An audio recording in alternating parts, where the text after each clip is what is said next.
Hello, ladies and gentlemen, boys and girls, and readers of all persuasions. Welcome or welcome back to my channel, Booked, Uncorked, and Caffeinated. I'm Gayla, and by the title of my video, these are my July reads, even though this is like August 29th when I'm filming this video.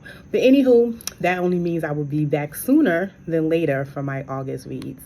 So let's get started. The first book that I read for July, which was awesome for me because it was in one of my first video, talking about the prettiest cover and the most anticipated read, was Curvy Girl Summer. Love, love, love, love. If I had to give a rating, it's definitely 5-star for me. Like I said when I talked about this book before, it just represents women of color, curvy, textured hair, and it was something that I was super interested in reading, but happy that it was a book that was realistic and courageous at the same time. The second book I read was called Curved for Days by Lori Maher. I talked about her also. So I was in a curvy girl summer mood. Like I was like all things curvy girl, all things texture girl hair, all the, the big girls need love too.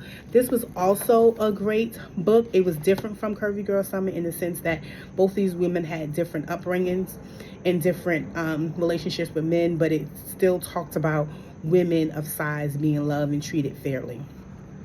The next book I read was called Same Time Next Summer by Annabelle Monaghan. She's kind of new to me, and I read her other book, and I'm so sorry for forgetting the name right now, but it made me want to read the second book, and this was super, super cool.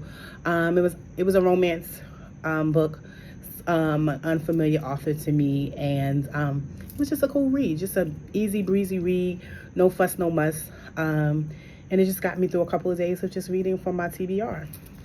The next book I read was Everything We Never Said by Sloan Harlow. And this was a book suggested by the woman that worked at Barnes & Nobles.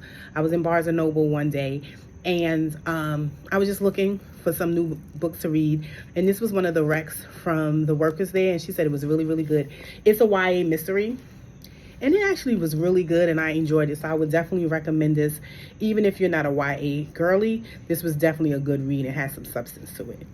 And then the last book that I read for July, which was intentionally on my TBR, was Sunny Helston's Summer on Highland Beach. And I actually read this while I was in Oaks Bluff this summer. And so this was like the follow-up to her. I think it's just going to be, trilogy. And so it was great to actually finish it, and also just pique my interest in Highland Beach as well, and the history behind that and Black folks in Highland Beach. So yeah, those were my reads for July. So hopefully I'll be back, like I said, sooner than later for my August reads. And until then, enjoy, sip well, drink well, travel well. See you soon. Bye.